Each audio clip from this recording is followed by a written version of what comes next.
Good morning. ચાલ આજે આપણે ફરીથી એટલે કે પાર્ટ 2 માં બીજા લેક્ચરમાં વિષય છે ગણિત અને ચેપ્ટર 2 નામ છે આકાર અને ખૂણા. જે આપણે ટેક્સ્ટ બુકનું પહેલા શીખી ગયા હતા એના પછીના પેજથી આજે ચાલુ કરશું. પહેલા આપણે એકવાર રિપીટેશન કરી લઈએ. આપણે શું શીખ્યા હતા તો બધા આકારો વિશે શીખ્યા હતા. આકાર કેટલા હોય છે, કેટલા કેટલા ખૂણા હોય છે. ચોરસ, લંબચોરસ, ત્રિકોણ, ષટકોણ, પંચકોણ, સપ્તકોણ અને અષ્ટકોણ. ચોરસ હોય તો 4 ખૂણા હોય, લંબચોરસ હોય તો પણ 4 હોય, ત્રિકોણ હોય તો 3 હોય. પછી છે પંચકોણ એટલે કે 5 થયા એટલે 5 ખૂણા હોય, ષટકોણમાં 6 હોય, સપ્તકોણમાં 7 ખૂણા, અષ્ટકોણમાં 8 ખૂણા. આવી રીતે આપણે પહેલા આકારો વિશે અને ખૂણા વિશે શીખી ગયા. પછી હતું એલ આકારનો ખૂણો. એલ આકારનો ખૂણો આને કહેવાય કાટકોણ. જે ખૂણો બને છે આને ખૂણો બન્યો કહેવાય. અને આકાર હોય છે એલ જેવો. આને કહેવાય કાટકોણ. જે ખૂણો છે તે 90 અંશનો હોય છે. એટલે આપણે શીખી ગયા. હવે આપણે બીજું પણ કાંઈ શીખાતા કે બધી સળી રાખીને બાકસની સળી હતી એ ગોઠવીને આપણે કેવી રીતે આકાર બનાવતા જોયા. હવે આપણે ટેક્સ્ટ બુકનું જોશું. ચાલો હવે આપણે પેજ નંબર 25 ઉપરનું શીખવાનું છે. પહેલાં કાલે તો શીખી જ ગયા હતા કે પક્ષી હતી, પક્ષીની ચાંચમાં ખૂણો બન્યો હતો. કે જો નાની ચાંચ હોય તો કાટકોણથી નાનો, મોટી ચાંચ હોય તો કાટકોણથી મોટો, અને એલ આકાર હોય તો કાટકોણ. એવી રીતે આપણે 3 ખૂણાઓ શીખી ગયા. હવે આપણે શું શીખવાનું છે તો કે નામમાં ખૂણો. પેજ નંબર 25 ઉપરનું છે નામમાં ખૂણો. કોઈ પણનું નામ લખેલું હોય તો આમાંથી કેટલા કાટકોણ છે, કેટલા કાટકોણથી નાના છે અને કેટલા મોટા છે તે આપણે શીખવાનું છે. નામ લખેલું છે તેના છે એસ. એસમાં કેટલા ખૂણા બને છે તે આપણે જોવાનું છે. જેમ કે ઊભી લીટી છે અને આમ છે, બરાબર? તો કાટકોણ બન્યો કહેવાય. એટલે આપણે આમાંથી ગોતવાના કે કાટકોણ કેટલા છે. એનાથી જે નાના દેખાય છે તમને એક એક ઉદાહરણ કહી દઉં, પછી તમે જાતે કરી શકો. જો તમે જોશો તો એચ છે તો એચમાં ઉપર લીટો છે અને ક્રોસમાં છે તો એલ બન્યો. આખા નામમાં કેટલા એલ બને છે તો એને કહેવાય કાટકોણ. કેટલા કાટકોણ છે તે ગણીને આપણે નીચે લખવાના. આખા નામમાં જોવાનું છે. પછી કાટકોણથી નાના કેટલા છે તો તમે એમાં જોશો તો એમાં તમને દેખાય છે કે અહીંથી આમ બહેનો ખૂણો અને કે કાટકોણથી નાનો. પછી છે કે કેમાં વચ્ચેનો દેખાય છે ખૂણા મોટો, આને કેવો કહેવાય કાટકોણથી મોટો.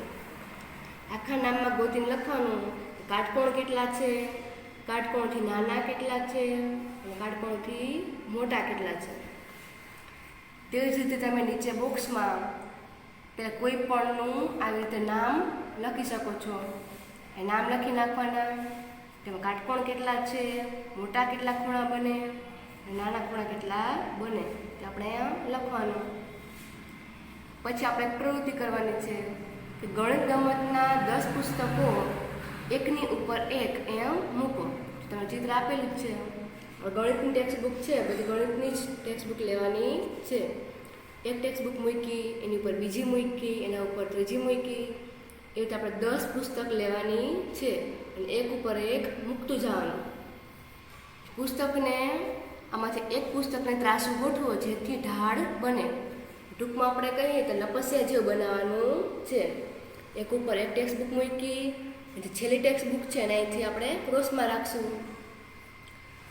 આટલું બની જાય પછી શું કરવાનું તો કે હવે આ 6 પુસ્તકથી કરો. એક દડાને બંને ઢાળ ઉપરથી ગબડાવો કે કયા ઢાળથી દડો ઝડપથી ગબડશે અને કયા ઢાળનો ખૂણો નાનો છે. હવે 10 પુસ્તકો રાખ્યા. 10 પુસ્તકોથી બનેલા ઢાળ પરથી દડો ઝડપથી ગબડશે. તો આપણે 10 પુસ્તક રાખી છીએ અને ઉપરથી દડો આપણે નીચે નાખવાનો, એટલે કે લપસિયાની જેમ જ 10 રાખશું તો ઝડપથી દડો છે એ ગબડશે, કે 6 રાખશું તો ગબડશે. 6 છે એટલે કે પુસ્તક ઓછી થઈ જાય, અને 10 છે એટલે પુસ્તક વધારે થઈ જાય. જ્યારે 10 પુસ્તક રાખવામાં આવે ત્યારે દડો છે તે ઝડપથી ગબડશે, કારણ કે પુસ્તક બધી ઊંચી થઈ જશે. એટલે કયા ઢાળનો ખૂણો નાનો છે? હવે 10 પુસ્તક રાખી હોય એટલે કે જે આ છે બરાબર લપાસે જેવું આપણે કર્યું ને, આનો ખૂણો કેવો બની જાય? નાનો. જે 6 જ રાખી હોય તો ત્યાં થોડુંક આને વચ્ચે વધારે જગ્યા રહેતી, એટલે આપણે 10 પુસ્તક વાળો ખૂણો છે તે નાનો કહેવાય. હવે પાછળના પેજમાં પેજ નંબર 26માં બગીચાનું ચિત્ર છે. આપણે આગળ જોયું ને એ પ્રમાણે જ બગીચામાં આ 2 લપસણીઓ છે, એક નાની છે ને બીજી મોટી. કે કઈ લપસણીનો ખૂણો મોટો છે? એટલે આપણે જવાબ દેવાનો છે. તો જો નાનું લપસ્યું હોય તો ખૂણો નાનો જ હોય, જ્યારે મોટું લપસ્યું છે તો ખૂણો વચ્ચે કેવો બની ગયો? તો કે મોટો બની ગયો. આપણે જવાબ શું આપશું? કે કઈ લપસણીનો ખૂણો મોટો છે, પહેલું કે બીજું? આપણે જવાબ આપશું બીજું, કે બીજા લપસિયાનો ખૂણો મોટો છે. તમે શું વિચારો છો કે નાના બાળકો માટે કઈ લપસણીથી સરકવું સલામત છે? શા માટે? આપણે એવું લખશું કે લપસણી બી એટલે કે લપસણી છે બીજું છે આવડવા, તેના ઉપરથી સરકવું બાળકો માટે વધુ સલામત છે. કારણ કે લપસણી બીમાં લપસણી એની સરખામણીએ ખૂણો આ છે, આ ખૂણો મોટો છે. ખૂણો મોટો હોવાથી જે તેનો ઢાળ છે તે ઓછો રહે છે, આથી બાળકના ગબડવાનો ભય છે પણ ઓછો રહે છે. કેમ કે નાનું લપસ્યું હોય તો કે લપસ્યું નાનું જ છે એટલે ઢાળ પણ કેવો હશે? તો કે નાનો હશે. અહીંથી સીધું લપસ્યું ખાશે તો બાળકને પડી જવાની બીક રહેશે, અને જ્યારે મોટું લપસ્યું છે તો ત્યાંથી ઉપરથી સરકશે તો ઢાળ પણ કેવો થઈ ગયો? મોટો થઈ ગયો, પડવાની બીકામાં ઓછી રહેશે. પછી છે બદલાતા આકારો. જે જરૂરી વસ્તુઓ, કઈ કઈ વસ્તુ લેવાની? કે વપરાયેલી કે નવી દિવાસળીઓ એટલે કે બાકસનું પેકેટ, સાયકલના વાલ્વમાં વપરાતી રબર ટ્યુબ, પછી ટ્યુબ લેવાની છે સાયકલમાં વપરાતી હોય ને તેવી.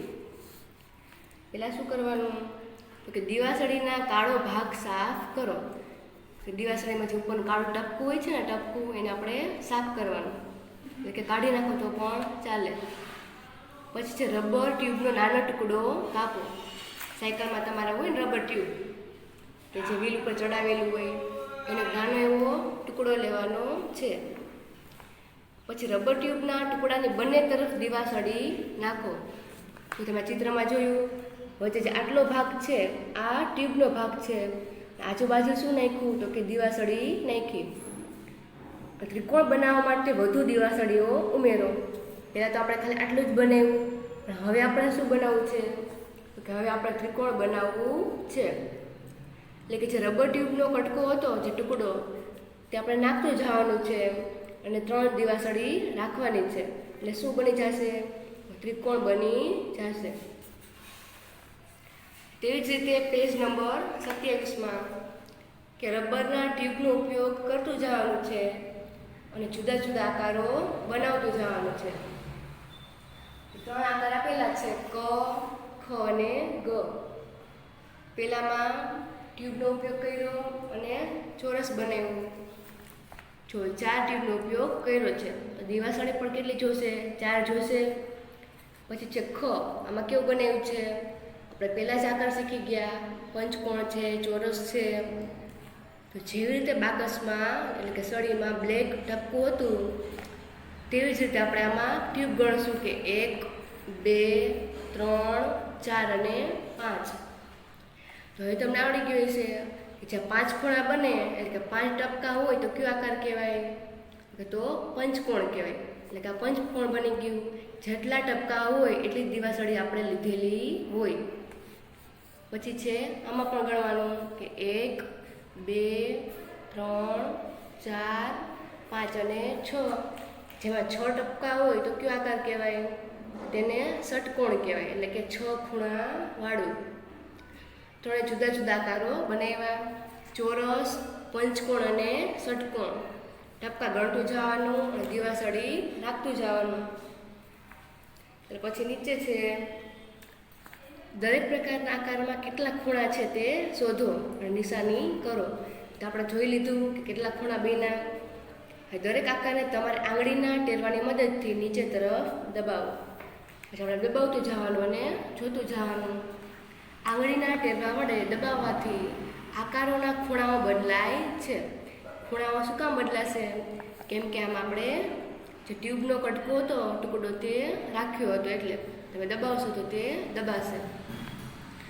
નીચે છે તમારું પરિણામ શોધો અને નીચેના કોષ્ટકમાં લખો. પેલું છે આકાર અને ખૂણામાં ફેરફાર થાય છે, હા કે ના આપણે લખવાનું છે. પેલો કયો આકાર છે? તો સૌથી પહેલા આપણે ખૂણાઓ ગણશું અને લખશું. ચાલો હવે આપણે આકારો જોઈએ. ખૂણા કેટલા છે તે આપણે ગણતા જઈશું અને બાજુમાં લખતા જઈશું. ચાલો મારી સાથે ખૂણા ગણજો. આ 1, આ 2, આ 3, 4, 5 અને 6. કેટલા ખૂણા બન્યા? જ્યાં જ્યાં રેખા પૂરી થઈ છે તે તમારે ડોટ એટલે કે ટપકું કરતું જવાનું, ખબર પડી જશે. તો અહીં શું લખેલું હતું કે ખૂણામાં ફેરફાર થાય છે, હા કે ના. પેલા સૂચના શું હતી કે આંગળીના ટેરવા વડે દબાવવાથી આકારના ખૂણાઓ બદલાય છે. તો આપણે એને દબાવશું તો ખૂણા બદલાય છે. આપણે લખશું હા. પછી બીજું છે ખૂણો કયો છે એટલે કે આકાર પણ કયો છે તે જોતું જવાનું અને લખતું જવાનું. આપણે બીજામાં કરશું ઉપરની જેમ જ. આ 1, અહીંયા 2, 3, 4 અને 5. 5 હોય તો શું કહેવાય? પંચકોણ કહેવાય. આપણે આંગળીના ટેરવા વડે દબાવશું આના પણ આકાર બદલાશે, એટલે કે આમાં પણ આપણે લખીશું હા. પછી છે 4 ખૂણાવાળું એટલે કે ચોરસ. 1, 2, 3 અને 4. ચોરસમાં તો 4 જ ખૂણા હોય, તો આમાં પણ ટેરવા વડે કરશું એટલે દબાશે, આમાં પણ લખવાનું હા. પછી છે ત્રિકોણ. ત્રિકોણમાં હંમેશા 3 જ ખૂણા હોય. આમાં તમે દબાવશો તો આમાં દબાશે નહીં, એટલે આમાં આવશે ના. હવે આપણે પેજ નંબર 28 ઉપર કરશું આકાર અને મિનારા. નીચેના ચિત્રોમાં ત્રિકોણ શોધો. કેટલા ત્રિકોણ છે આપણે જોવાનું છે. બદલાતા આકારો. પ્રવૃત્તિ પરથી તમે અનુમાન કરી શકો છો કે મિનારા, પુલ વગેરેમાં ત્રિકોણનો ઉપયોગ કેમ થાય છે. આપણે ઘણીવાર જોયું હોય કે આવા ઊંચા ઊંચા પુલ હોય અથવા મિનારા હોય તો ત્રિકોણનો ઉપયોગ શું કામ કરવામાં આવે છે? તમે બધી જગ્યાએ જોશો તો પહેલી આકૃતિમાં બતાવો અહીંથી. જો અહીંયા ત્રિકોણ છે, તમે જોયું આખો આ ત્રિકોણ બની ગયું. અહીંયા જોશો તો આ કોણ ત્રિકોણ જ છે. બધા શું છે? આ બધા ત્રિકોણ જ છે. તો આમાં વચ્ચે ત્રિકોણ છે, અહીંયા ત્રિકોણ છે, બરાબર. બાજુમાં જોઈએ આપણે પુલ ઉપર તો અહીંયા પણ બધી ત્રિકોણ જ છે. પછી પહેલામાં જોઈએ આખી બિલ્ડિંગ જે ઊંચું તમને દેખાય છે બધેમાં નાના નાના ત્રિકોણો, બધેમાં ત્રિકોણ જ છે. ત્રિકોણ છે તો શું કામ બધામાં ત્રિકોણનો જ આકાર બનાવવામાં આવે છે? તો તેનું કારણ શું? તો ત્રિકોણનો આકાર છે એ હંમેશા મજબૂત જ હોય છે. તેનો આકાર મજબૂત હોય છે કારણ કે ગોળ છે એમાં રાઉન્ડ થઈ જાય, ચોરસ હોય તો 4 ખૂણાવાળો બની જાય. એટલા માટે કોઈ પણ જગ્યાએ પુલ હોય કે મિનારા હોય ત્યારે ત્રિકોણનો આકાર મજબૂત હોય છે, એટલે પુલ કે મિનારા છે એ ક્યારેય પડતા નથી, તે પડી જવાની સંભાવના રહેતી નથી. તેના માટે હંમેશા ત્રિકોણ આકારની જ વસ્તુ બનાવવામાં આવે છે, કેમ કે તે મજબૂત હોય છે અને ઝડપથી પડતી નથી. તેને દબાવવાથી પણ તેના આકારમાં ફેરફાર થતો નથી. તેથી આ આકારના મિનારા અને પુલ છે તેમાં ત્રિકોણનો ઉપયોગ જ કરવામાં આવે છે. ચાલો મળી ગયો આપણને પહેલાંનો જવાબ.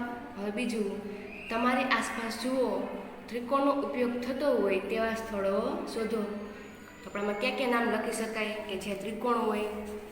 તો કે છાપરા, ઘણી જગ્યાએ છાપરા હોય છે ત્રિકોણાકારના, અમુક ઇમારત એટલે કે બિલ્ડિંગ પણ હોય છે, અમુક ચકદોડ હોય છે, અમુક સીડી હોય, સ્ટેડિયમ પણ હોય, પછી કે લાઇટના થાંભલા પણ હોય. આપણે બીજાના જવાબમાં લખી શકશું કે આટલા આકારો ત્રિકોણ આકારના હોય છે. નીચે છે ખૂણો અને સમય. આમાં લખેલું છે કે ઝીનત, તારી ઘડિયાળમાં અંકો નથી તો પછી સમય કેવી રીતે જોઈએ છે તું? તારી પાસે ઘડિયાળ તો છે જ, પણ શું નથી? એમાં અંક લખેલા નથી. જો આંકડા જ લખેલા ન હોય તો આપણને કેવી રીતે ખબર પડે કે કેટલા વાગ્યા? હું તો ફક્ત ખૂણો જોઉં છું. એટલે છોકરી છે શું કહે છે કે ખૂણો જોઈને કહી દઉં છું કે કેટલા વાગ્યા છે. જો બંને કાંટા વચ્ચે કાટકોણ બને ત્યારે મને ખ્યાલ આવે છે કે 9 જ વાગ્યા હોય. છોકરીને અંક ન લખ્યા ઘડિયાળમાં તો પણ તેને ખબર પડી જાય છે, કેમ કે જ્યારે આવી રીતના આકાર હોય, બરાબર, જો આમાં ચિત્રમાં આપેલું જ છે કે જ્યારે આવી રીતનો આકાર હોય છે એટલે અંક ન લખેલા હોય તો પણ આપણને ખ્યાલ આવી જાય. હંમેશા ઉપર તો 12 જ લખેલા હોય, અહીંયા 12 જ હોય અને અહીંયા 9 જ હોય. એટલે કે કેટલા વાગ્યા હોય? તો કે 9 જ વાગ્યા હોય. એટલે અંકની જરૂર પડે નહીં. દિવસમાં એવો સમય કેટલીક વાર આવે છે કે જેમાં ઘડિયાળના કાંટાઓ વચ્ચે કાટકોણ બને છે. એ તમે બીજા ચિત્ર દોરો. ઘડિયાળ તો આપેલી જ છે, આમાં પણ કાંટા દોરેલા નથી. આમાં આપણે જેટલા કાંટા છે દોરી શકાય, કેટલા વાગ્યા છે તે પણ લખી શકાય. જેમ કે આ ઘડિયાળમાં કાંટા નથી, આપણે કાંટા દોરીએ તો નાનો કાંટો છે એ 3 ઉપર, મોટો છે એ 12 ઉપર. તો કેટલા વાગ્યા કહેવાય? તો આમાં 3 વાગ્યા કહેવાય. બાજુમાં કરી નાનો કાંટો 4 ઉપર, મોટો કાંટો 12 ઉપર. તો કેટલા વાગ્યા હોય? તો 4 વાગ્યા હોય. ત્રીજી ઘડિયાળમાં નાનો કાંટો 6 ઉપર રાખી અને મોટો 12 ઉપર. તો આમાં 6 વાગ્યા હોય. એટલે આ ચેપ્ટરમાં આપણે કેટલા વાગ્યા છે એ પણ શીખવાનું છે. જેને ઘડિયાળમાં જોતા ન આવડતું હોય તેને પણ શીખી જવાનું છે. પેજ નંબર 29માં જોતા ન આવડતું હોય તેની તમને શોર્ટમાં એક રીત કહી દઉં કે જ્યારે 3 ઉપર કાંટો હોય છે ત્યારે તેને સવા કહેવાય. 3 ઉપર કાંટો હોય ત્યારે સવા. 6 ઉપર હોય તો કહેવાય સાડા. 3 ઉપર હોય તો સવા, 6 ઉપર હોય તો સાડા, 9 ઉપર હોય તો પોણા. આ બધી વસ્તુ યાદ રાખવાની. અને 12 ઉપર હોય તો જેટલા વાગ્યા હોય તેટલા રાઈટ સમય હોય, એટલે કે રાઈટ ટાઈમ હોય.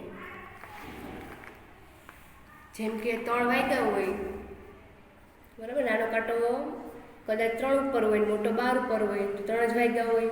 પણ જ્યારે કાંટો અહીંયા આવે છે એટલે 3 ઉપર તો સવા 3, 6 ઉપર આવે તો સાડા 3, જે અહીંયા આવે તો પોણા 3 નો કહેવાય, કેમ કે પહેલાં 3 તો વાગી જ ગયા હતા. એટલે 3, સવા 3, સાડા 3, પોણા 4 અને 4 એવી રીતે ઘડિયાળમાં જોવાનું છે. તો નીચે આપેલી ઘડિયાળમાં સમય જોઈ કાંટાઓ કેવા ખૂણા બતાવે છે તેમ આપણે લખવાનું છે.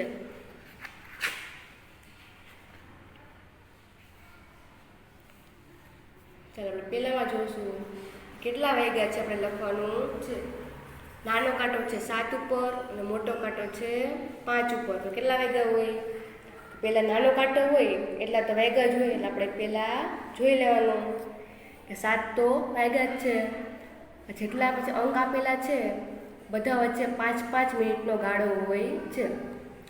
7 ને કેટલી થઈ છે? તો કે 7 અને 5 10, 15, 20 અને 25. કેમ કે 5 ઉપર કાંટો છે. આપણે લખશું 7 અને 25. એટલે આવડી ગયું. નાનો 7 ઉપર અને 5 ઉપર છે એટલે કે 5-5 ગણતું જવાનું, એટલે કેટલી થઈ? 25. હજી આપણે એનો જવાબ લખવાનો છે કે જે ખૂણો બન્યો ઘડિયાળમાં કાંટાઓ દ્વારા ખૂણો. કાટકોણ છે એનાથી નાનો છે કે મોટો છે? તો કે એલ આકાર પણ નથી. આમ એલ હોય તો કાટકોણ બને. નાનો હોય તો કાટકોણથી નાનો, મોટો હોય તો કાટકોણથી મોટો. તો તમે જોઈ શકો છો કે કેવો છે, કાટકોણથી નાનો છે. એ લખવાનું કાટકોણથી નાનો. એટલે બધામાં જોતું જવાનું ને લખતું જવાનું. બીજામાં કેટલા વાગ્યા છે? ચાલો હવે આપણે બીજી ઘડિયાળમાં જોશું કે નાનો કાંટો છે 8 ઉપર, એટલે કે 8 તો વાગ્યા જ હોય. લખશું 8. 8 ને કેટલી થઈ છે? પહેલાં ઘડિયાળમાં મેં શીખડાવ્યું હતું. અહીંયા હોય તો શું કહેવાય? સવા કહેવાય. એટલે શું આવશે? 8:15. લખશું કેમ? નાનો કાંટો હોય ને જેના ઉપર તો આપણે લખી જ નાખવાનું. એટલે કે 8, 5 5નો ગાળો જોતું જવાનું કે 5, 10 અને 15. લખવાનું 8 ને 15.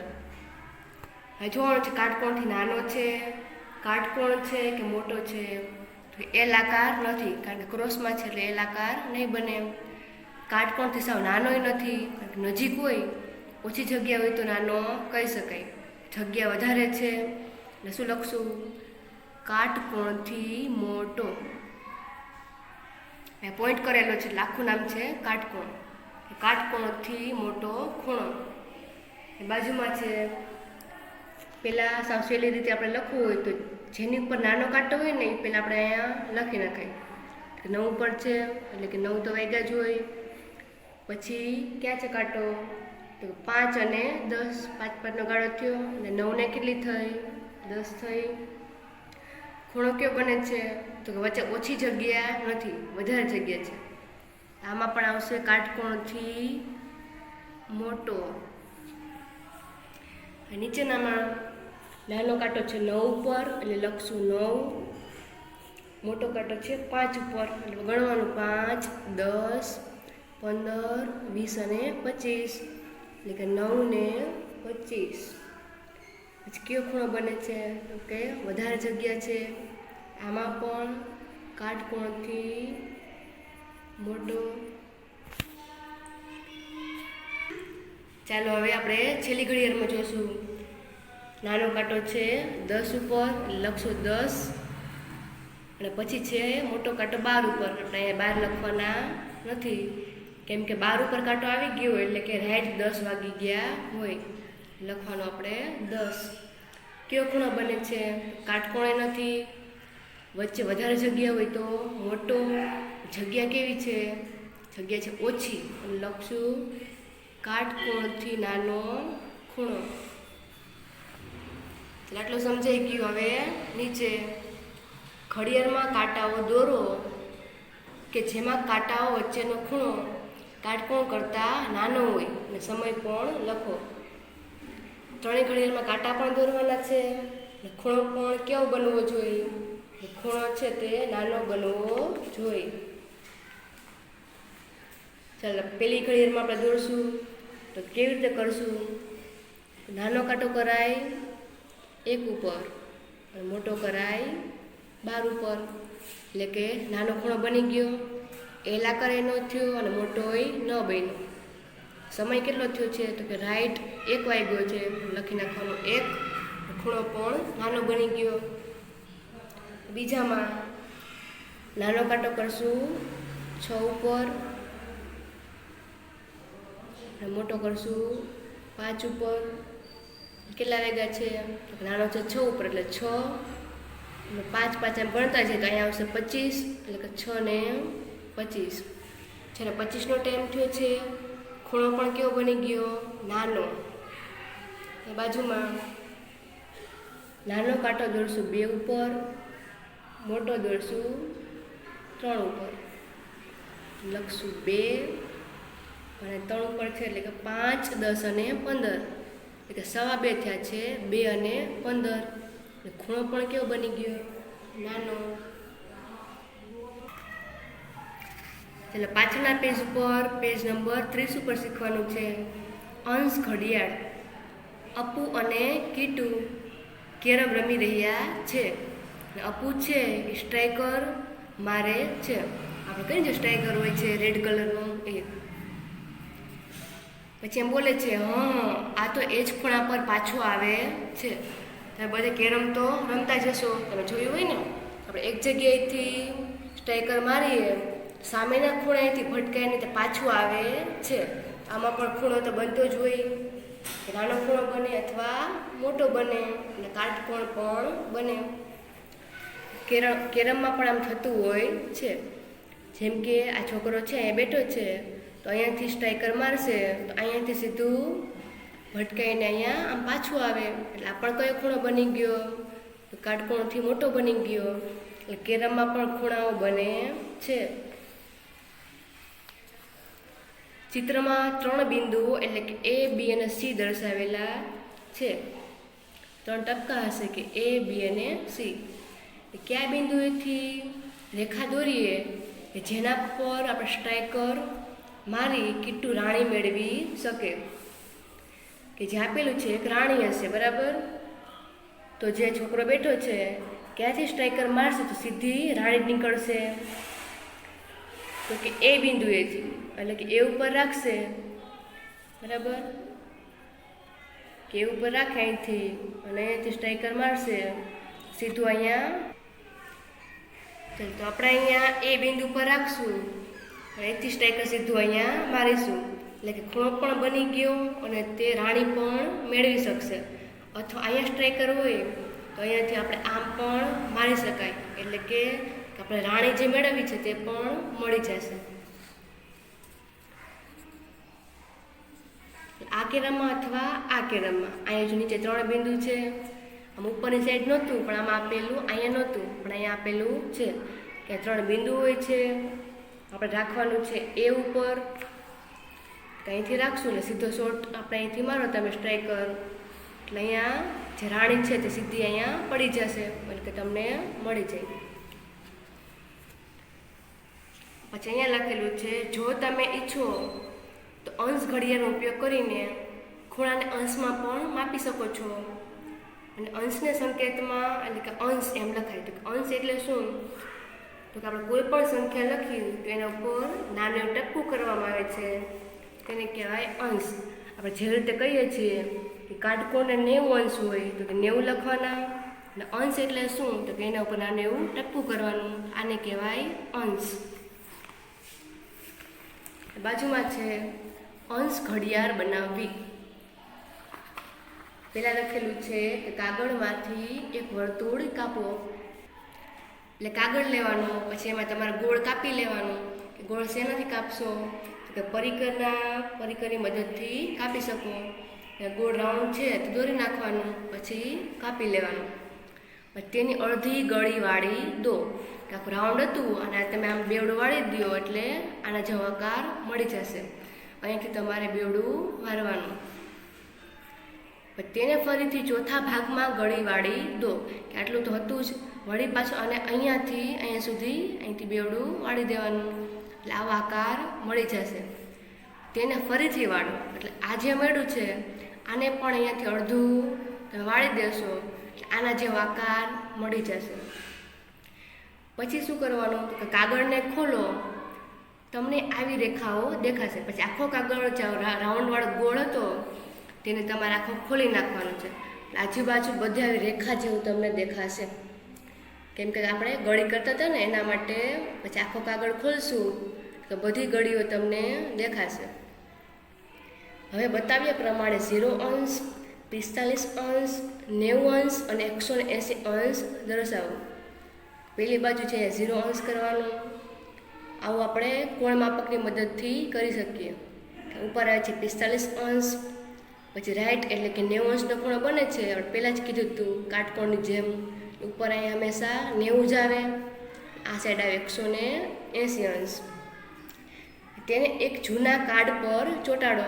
કોઈ પણ કાર્ડ હોય, જાડું પૂઠું હોય, જાડા પૂઠા ઉપર તમારે આને લગાડવાનું છે. કેન્દ્રમાંથી એક કાંટો દોરો, એટલે કે વચ્ચોવચ્ચ કેન્દ્ર બનાવવાનું છે. કેમ ઘડિયાળમાં વચ્ચે કાંટો હોય ને, તમારે એના જેવું જ કરવાનું છે. પછી કેન્દ્ર બનાવવાનું અને એક કાંટો દોરવાનો. જાડા કાગળમાંથી લાલ કાંટો બનાવવો અને પિનથી તેને કેન્દ્રમાં એવી રીતે લગાડો કે જેથી તે મુક્ત ફરી શકે. તમારે 2 કાંટા જુદા જુદા દર્શાવવા માટે, કેમ કે 2 તમે બ્લેક કલરનો રાખશો તો તમને ખ્યાલ આવશે નહીં કયો કાંટો નાનો છે અને કયો મોટો. તેના માટે તમારે જુદા જુદા કલરથી બે કાંટા બનાવવાના છે, એક બ્લેક કલરનો અને એક રેડ કલરનો. વચ્ચે કેન્દ્ર એટલે કે વચ્ચે ટપકું કરશું. આમાં વચ્ચે તમારે પિન લગાવવાની છે. પિન લગાવશો તો આરામથી કાંટાઓ ફરી શકશે, કાંટાઓ ફરશે નહીં. આપણે ઘડિયાળ જેવું બનાવ્યું. નીચે તમારે અંશ ઘડિયાળ હવે તૈયાર થઈ ગઈ છે. તો અંશ ઘડિયાળના ઉપયોગથી પેલું છે, અંશ ઘડિયાળના ઉપયોગથી તમારા પેન્સિલ બોક્સનો કાટકોણ માપો. જે આપણે ઘડિયાળ બનાવી છે તેનાથી તમારે પેન્સિલ બોક્સ છે કાટકોણ માપવાનો છે. કાટકોણનું માપ કેટલું છે તો કે 90 અંશ આનું માપ થશે. તો લખવાનું 90 અંશ. માપવાનું શું હતું કે પેન્સિલ બોક્સનો કાટકોણ. કોઈ પણ બીજી વસ્તુ હોય તમે લઈ શકો, જેમ કે પરિકર લેશો તો પણ તેનો આકાર કાટકોણ જ હોય. તમે અનુમાન કરી શકો કે નીચેના ખૂણાઓમાં અંશ કેટલો હશે. જેમ કે કાટકોણનો અડધો ભાગ, કે 90 અંશના ખૂણાને તો કાટકોણ જ કહેવાય. આ તો તમને ખબર પડી ગઈ. હવે પછી કાટકોણનો અડધો ભાગ, કાટકોણનો 90, તો 90નો અડધો કેટલો. આના માટે શું કરવું પડે તો કે ભાગાકાર કરવો પડે. એટલે કે કરવાના 90 ભાગ્યા 2. તો 2ના ઘડિયામાં 9 આવે, તો 2 2 4, 2 3 6 અને 2 4 8. પણ 2 4 8 જ લખવા પડે, કેમ કે 2 5 10, તો કે 9 કરતાં વધી જશે. એટલે 2 4 8. હવે શું કરવાની, આ બેની બાદબાકી. 9માંથી 8 જાય તો 1 વધે, લખવાનું 1. પછી છે 0 છે, નીચે ઉતારવા પડે. નીચે ઉતાર્યા 0 અને જવાબ કેટલો આવ્યો 10 આવ્યો. આપણે જોવાનું કે 2ના ઘડિયામાં 10 ક્યાં આવે છે તો કે 2 1 2, 2 2 4, 2 3 6, 2 4 8 અને 2 5 10. તો કે 10 જવાબ મળી ગયો. અને 10માંથી 10 જાય તો 0 0. જવાબ કેટલો મળ્યો 45. એટલે કે 90ના અડધા 45 થશે. લખવાનું 45. પછી એનો લખેલું છે કાટકોણનો ત્રીજો ભાગ કેટલો. એટલે કે અડધો કીધું તો એટલે આપણે 2 વડે ભાગાકાર કર્યો. ત્રીજો ભાગ કીધું હોય તો 3 વડે કરવો પડે. એટલે આપણે અહીંયા કરવાનું 90 ભાગ્યા 3. 12 એક રકમ હોય એટલે અંદર પણ એક જ જોવાની. 3ના ઘડિયામાં 9 ક્યાં આવે, 3 3 9. એટલે ઉપર 3, નીચે 9. 3 3 9. 9માંથી 9 જાય તો 0. પછી ઉપરથી ઉતાર્યા 0. કોઈ પણ 0 નીચે ઉતારી એટલે ઉપર લખવો પડે. એટલે આ 0 લખશું ઉપર.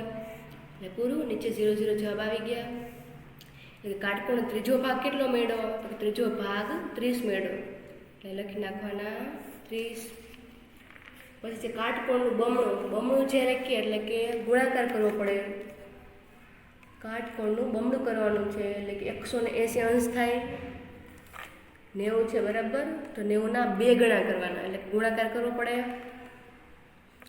ગુણાકાર કરશો 90 ગુણ્યા 2. બમણું કીધું છે એટલે આપણે 2 કર્યા. 2નો ગુણાકાર 2 ગુણ્યા 0. કોઈ પણ સંખ્યાનો ગુણાકાર 0 સાથે કરો જવાબ 0 જ મળશે. આવશે 0 અને 2 નવા અથવા 9 દુ 2 સરખું જ થાય. 9 દુ 18. જવાબમાં લખશું કે આપણે 90 ગુણ્યા 2 કર્યા તો જવાબ કેટલો મળ્યો 180. પાના નંબર 30 પરનો ખૂણો માપો. જ્યાંથી કીટુએ સ્ટ્રાઈકર ચલાવવું જોઈએ કે એ ખૂણાનું માપ આપણે કરવાનું છે. હવે બાજુના પેજમાં જોઈએ કે જે કેરમથી રમતો હતો કે આનું માપ કેટલું થશે. તો આના માટે આપણે કોણ માપકનો ઉપયોગ કરવો પડે. આનું માપ તમે માપશો કોણ માપકથી. આ ખૂણો છે એ 30 અંશનો બનશે. કોણ માપક છે જે ગોળ રાઉન્ડ વાળું આવે ને તેને કહેવાય કોણ માપક. ને તમારે અહીંયા રાખવાનું છે અને માપવાનું. તો ઉપર 30 લખેલું હશે એટલે આપણે લખી નાખવાનું 30. હવે પાછળના પેજ ઉપર પેજ નંબર 32. કાગળના વિમાનમાં ખૂણા. આ પણ એક પ્રવૃત્તિ છે. જે રીતે ટેક્સ્ટબુકમાં આપેલું હોય તેવું તમારે કરતો જવાનું. પહેલાં શું કરવાનું છે, એક ચોરસ કાગળનો ટુકડો લો. સૌથી પહેલાં ચોરસ આપણે કાપી લેવાનો. જેમ કે પેજ છે, તમારો ચોપડાનો પેજ હોય તે લંબચોરસ હોય, એના માટે તમારે કાગળથી કટ કરીને પેલા ચોરસ બનાવવાનું છે. પછી તેને અડધી ગળી વાળો અને ખોલો. અહીંયાથી તમારે તેને બેન્ડ એટલે કે બેવડું વાળી દેવાનું છે. બેવડું વાળીને પછી તમારે ખોલવાનું છે, એટલે કે આવું તમને દેખાશે. વચ્ચે ગળી પડી ગઈ હોય ને તેવું. ખૂણાઓને કેન્દ્ર તરફ ગળી વાળો, જેથી કાગળ આવો દેખાય. પછી તમારે એને એક બાજુથી એટલે કે અહીંયાથી આમ ગળી વાળવાની છે, એટલે કે આવું દેખાશે. પછી લીલા ત્રિકોણને એવી રીતે વાળો કે જેથી પી અને ક્યુ સ્પર્શે. જે લીલો ખૂણો છે, આપણે કેમ કવર બનાવતા હોય તેના જેમ ખૂણો વાળવાનો છે, એટલે તમને પી અને ક્યુ બે દેખાશે. લંબચોરસના ઉપરના બે ખૂણાને તૂટક રેખાઓથી ગળી વાળો. એટલે બે ખૂણા છે, તૂટક રેખા એટલે કે જેમ તૂટેલી રેખા હોય તેને કહેવાય તૂટક રેખા. બે ખૂણાઓ ચિત્રમાં દર્શાવ્યા પ્રમાણે વાળવાના છે. તમારું કાગળ આ પ્રમાણે દેખાશે. ચિત્રમાં એક નાનો ત્રિકોણ દેખાય છે. આમાં જોશો ત્રિકોણ જેવું દેખાય છે. અહીંયા કાગળને ઉલટાવી દો અને તેને તૂટક રેખા સાથે ગળી વાળો. કાગળ છે આપણો, એને ઊંધો કરવાનો, અને ઊંધો કરશો એટલે આના જેવો આકાર દેખાશે. હવે તેની પાંખ બનાવવા પીળા રંગની ધારને લાલ રંગની ધાર પર વાળો. આપણે આની પાંખ બનાવવાની છે. જો પાંખ બનાવવી હોય, જે પીળા રંગની આ ધાર છે તેને લાલ રંગની ધાર પર વાળો, કારણ આ બાજુ આપણે વાળી દેવાનું. તેને બીજી બાજુ પર ફેરવીને એ જ રીતે બીજી પાંખ બનાવો. જેમ આપણે આ બાજુથી વાળી હતી એમ બીજી બાજુથી વાળવાની. એટલે આવું તમારે, તમે કેમ હવામાં પ્લેન ઉડાડો છો ને રોકેટ જેવું, તેવું તમારે છેલ્લે બની જશે. પછી છે તમારું વિમાન ઉડવા માટે તૈયાર છે, કે તે કેવું સરસ ઉડે છે આપણે જોવાનું છે.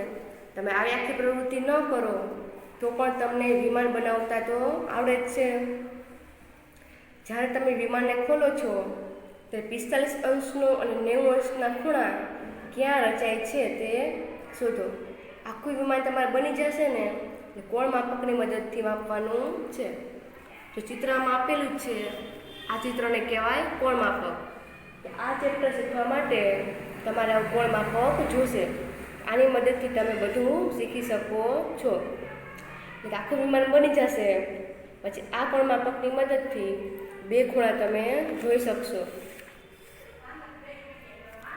ચાલો હવે પેજ નંબર 33માં યોગ સાથે ખૂણા, કે આપણે જે કસરત કરતા હોય ને એમાં આવે છે યોગ. યોગ કરતું જવાનું અને એમાં પણ ખૂણા બને છે તે જોતું જવાનું. કે રહમત છે તે યોગ કરે છે. જે છોકરો છે તેનું નામ છે રહમત, તે શું કરે છે? યોગ કરે છે. કે નીચે અલગ અલગ આસનના ચિત્ર દર્શાવ્યા છે જે તે દરરોજ કરે છે. બધા આસન કેવા દેખાય છે? તો કે જુદા જુદા.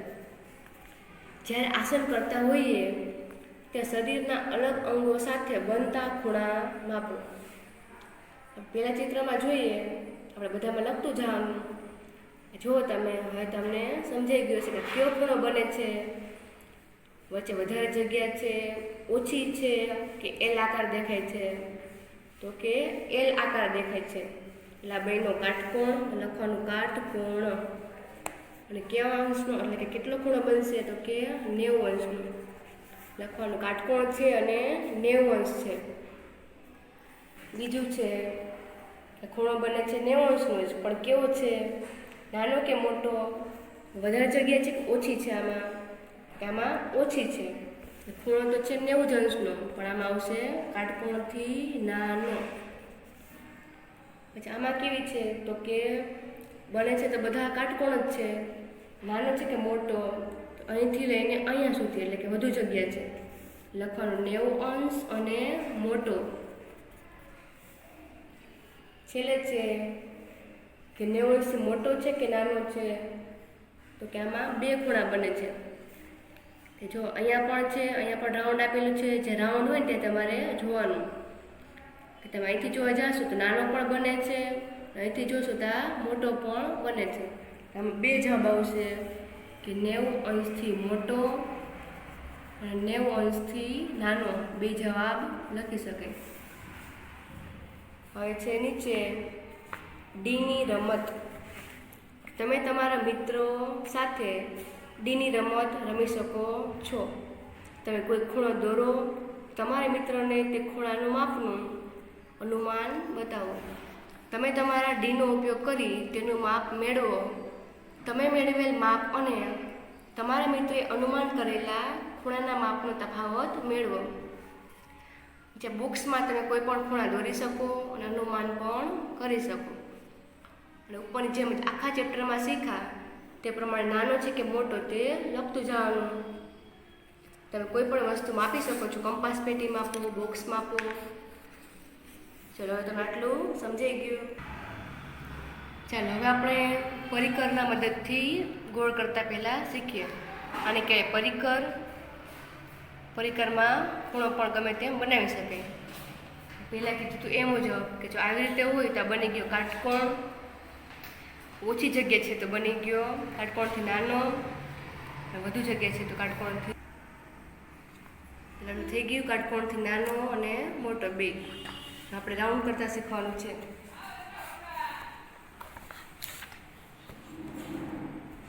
પહેલાં આવી રીતે રાખીને પછી જો હાથ ફેરવતા આવડે તો હાથ ફેરવવાનો, ટેક્સ્ટ બુક ફેરવતા આવડે તો ટેક્સ્ટ બુક.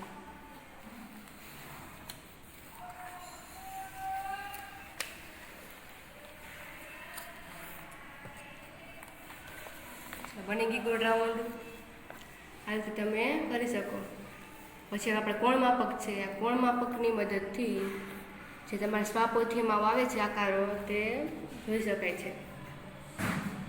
તો પહેલાં કેવી રીતે કરવાનું અમે લખેલું છે. પહેલું છે 35 અંશ. 35 અંશનો આપણે આકાર આવો દોરવો હોય નીચે છે તે પ્રમાણે તો કેમ દોરશું? તો આમાં જો પહેલાં કોણ માપક લેવાનું. કોણ માપકને અહીંયા આવી રીતે વચ્ચોવચ્ચ રાખવાનું છે. 35 અંશ ક્યાં બને છે તો આપણે જોવાનું. કે આમાં બધું માપ છે એ લખેલું જ હોય કે જે 10, 20, 30, 40 એવી રીતે લખેલું હોય છે. આમાં હશે 35. જોવાનું કેવી રીતે તો કે કોણ માપકનું માપ છે એ 90 અંશથી 90 અથવા 90થી નીચેનું હોય. એટલે આપણે આ ઉપરની બાજુ જવાનું નથી, આ બાજુ તમારે જવાનું નહીં. અત્યારે તમારે 90 સુધી જ આવે છે. કોઈ પણ આકૃતિ તમે દોરો જે તમારે અહીંયા સુધી જ જવાનું, અહીંયાથી નીચેની બાજુ આ બાજુ જવાનું, આ બાજુ જવાનું નથી. 35 છે તમારે અહીંયા ગોતવાનું. 10, 20, 30. 30 તો લખેલું જ છે. બીજું છે 40. એટલે 35નું માપ છે. 35 ક્યાં આવશે તો 30ની 40ની વચ્ચે 35 આવે. એટલે અહીંયા 35 હોય અહીંયા વચ્ચે એક લીટો કરી દેવાનો અને અહીંયા 35 છે એટલે ઉપર એક લીટો કરી દેવાનો. પછી અહીંયા પરિકર છે તો અહીંયાથી આટલું પહેલાં આપણે દોરી લેવાનું. બરાબર.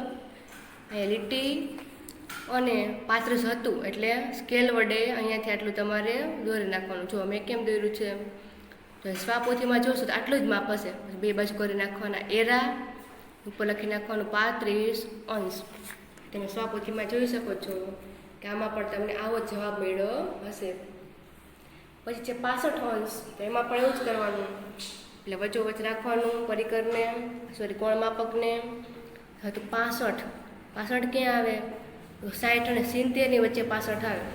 એટલે 65 છે જે બ્લેક લીટો હોય મોટો તે આપણે પહેલાં નિશાની કરી નાખવાની એટલે આપણને ખબર પડે. અને પહેલાં નીચે આ રેખા દોરી નાખવાની. અહીંયાથી શું હતું 65, અહીંયાથી સ્કેલ વડે આટલો લીટો કરી નાખવાનો. બે બાજુ એરા. બરાબર. આ બની ગયો 65 અંશનો. એ તમે સ્વાપોથીમાં જોશો તો એના જેવું જ તમને મળ્યું હશે છે 65 અંશ. એ જ રીતે છે 115. 115માં કેમ કરવાનું કે 90 છે એના કરતાં 115 તો વધી જાય. 90થી ઓછું હોય તો આ બાજુ જવાનું, 90થી વધારે હોય તો આ બાજુ. 115 છે એટલે આપણે આ બાજુ જઈશું. 115 ક્યાં આવે તો કે માપ છે 90, પછી 100 અને 110. 120, 110 અને 120ની વચ્ચે 15 આવે તો આપણે લીટો કરશું અહીંયા. આ બાજુ દોરવાનું છે કે અહીંયાથી આટલું, બરાબર. એટલે આ ખૂણો આ બાજુ આવશે. સ્વાપતિમાં પણ તમે જુઓ એ જ આકૃતિ હશે. જો 90થી નાની હોય તો બધા ખૂણા આ બાજુથી શરૂઆત થશે, તો આવી રીતે આવશે. જો 90થી મોટું હોય તો આ લીટો છે આ બાજુ વયો જશે. તમને આવડી ગઈ ખૂણાના માપ અને એની રચના કે કેવી રીતે લખવું. તો ઉપરમાં પણ એવું જ હોય, અહીંયા વચ્ચે કાટકોણ રાખવાનું, પછી તમારે માપવાનું કેટલો ખૂણો બને છે. કોણ માપક હતું આમાં જોઈ લેવાનું, કોણ માપક રાખીને કે અહીં આપણે રાખ્યું, બરાબર. એ ક્યાં ખૂણે ગયો છે લીટો, તો કે 35 ગયો છે, એટલે જવાબ લખી નાખવાનો 35. એટલે એવી રીતે કરતું જવાનું. ચાલો હવે આપણે ચેપ્ટર 2 છે આકાર અને ખૂણાઓ. તો ટેક્સ્ટ બુકનું પણ બધું શીખી ગયા છીએ. જેટલું ટેક્સ્ટ બુકમાં હતું તે જ બધું સ્વાપોથીમાં છે. એ તમે જાતે પણ સ્વાપોથીમાં કરી શકો છો. આ બધું તમે સમજાઈ ગયું હશે. જો હજી ના સમજાણું હોય તો વિડીયો છે તે પાછો ફરીથી પણ તમે જોઈ શકો છો. એટલે તમને સમજાઈ ગયું હશે અને આવડી પણ ગયું હશે. ચેપ્ટર સાવ સહેલું જ છે. ચાલો હવે આપણે ચેપ્ટર 3 છે પછીના વિડીયોમાં જોશું. આવી રીતે બધું શીખતા રહો. ઘરે મહેનત કરીને તમારે પણ જાતે જવાબ લખવાના છે. Thank you.